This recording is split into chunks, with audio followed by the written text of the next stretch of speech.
আলাইকুম। আপনারা কেমন আছেন? ভালো আছেন? আমি ভালো আছি আলহামদুলিল্লাহ। এখানে পেঁয়াজ, রসুন, তেল দিয়ে দিলাম। দিব এখন লবণ,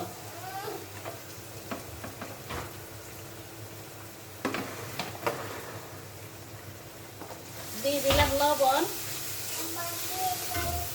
এখান দিয়ে হচ্ছে বেগুন আর 2 পিস ইলিশ মাছ। ওর আব্বুর আবার এটা না হলে ওনার কাছে বলে এটা ভালো লাগে, এই জন্য ওনার জন্য এটা রান্না করলাম। এটা রান্না কমপ্লিট, শেষ। এখন রান্না করব এই যে কাঁচা কলা দিয়ে ইলিশ মাছ দিয়ে। এখানে ইলিশ মাছ আজকে ইলিশ মাছ আনছে, এই জন্য কাঁচা কলা আনছে, সেই জন্য তাজাই সব আজকে রান্না করতে আছি।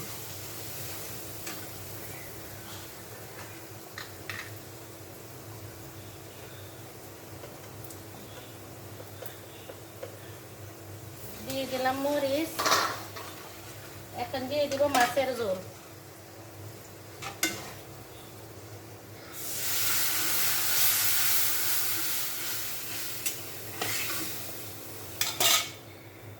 এখান দিয়ে ভাত খেতে আছে। এখান দিয়ে দিব মাছ, কাঁচা কাঁচা কলা। এই যে কলাটারে একটু আমি হলুদ দিয়ে ভাপিয়ে নিছি।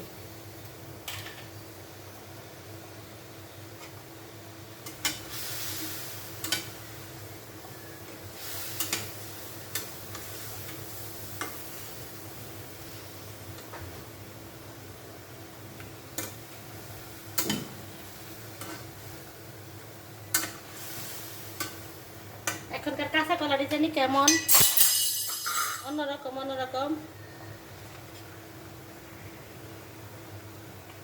এখান দিয়ে একটু জল দিয়ে দিব। এখন ঢাকনা দিয়ে দিব। আমি আবার ইলিশ মাছ কাঁচা কলা এগুলি দিয়ে রান্না করলে কষিয়ে রান্না করি, ভাজি না।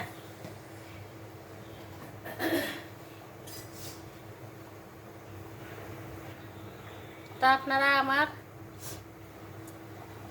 রান্না কেমন হলো বলবেন।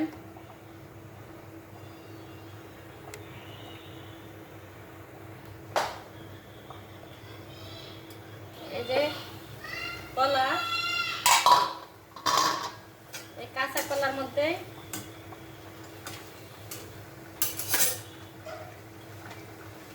এখন দিয়ে দিব এই যে ইলিশ মাছটা। একটু ঢাকনা দিয়ে রাখবো, তারপরে ঝোলটা দিব। তা আপনারা আমার সাথেই থাকবেন, আমি কি করি দেখবেন।